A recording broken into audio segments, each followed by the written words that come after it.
commencé avec Saint-Germain-des-Prés, on a fait après, Charivari fait son cinéma. Là, c'était Charivari Enchanté avec Nolwenn Leroy. Et c'est un public très familial.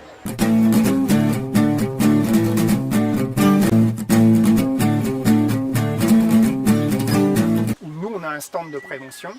On a des afficheurs pour sensibiliser le public au volume sonore.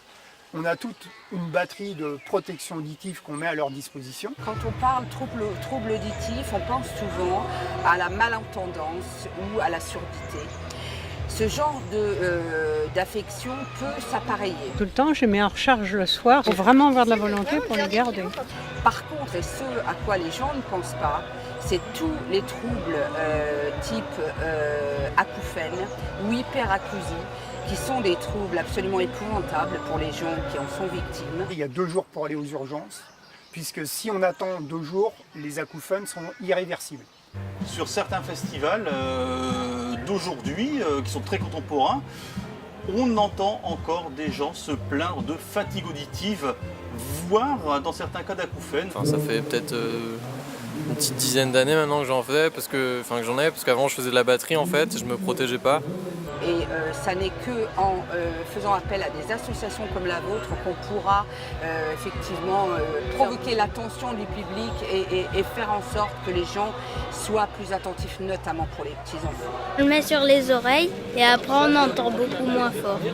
On a toujours le casque dans la sacoche. Quand je suis avec mes enfants, j'essaie de trouver des protections aussi, des casques ou des bouchons. Mais c'est vrai qu'on n'en trouve pas partout. Bon, maintenant je suis plus conscient parce qu'il y a les enfants. J'ai plus gaffe. Voilà, parce qu'avant j'étais dans la techno, donc il y avait du son quoi. Dans ce festival, on prend pas vraiment pas trop de précautions. Il verra plus tard, il regrettera, mais il ne se rend pas compte maintenant.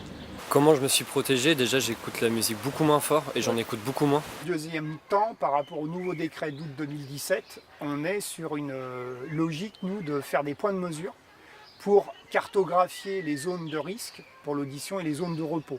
Ce nouveau décret qui impose un seuil de max qui est de 102 décibels pondérés A d'un côté et 118 décibels pondérés C pour tout ce qui est les vibrations. Et là, il y a un risque potentiel pour, on va dire, les personnes âgées, les enfants, les bébés et les femmes enceintes. Les régisseurs avec lesquels on travaille sont très attentifs à ça. La technique est présente, la technique permet de le faire, il faut juste en avoir l'envie à mon sens. Même si ça peut parfois demander sur les limiteurs un certain investissement monétaire. Après c'est compliqué parce que des fois il y a des styles qui demandent un niveau assez élevé en fait. Et on a vu, nous, beaucoup de gros festivals qui ne mettent plus en place une stratégie de prévention.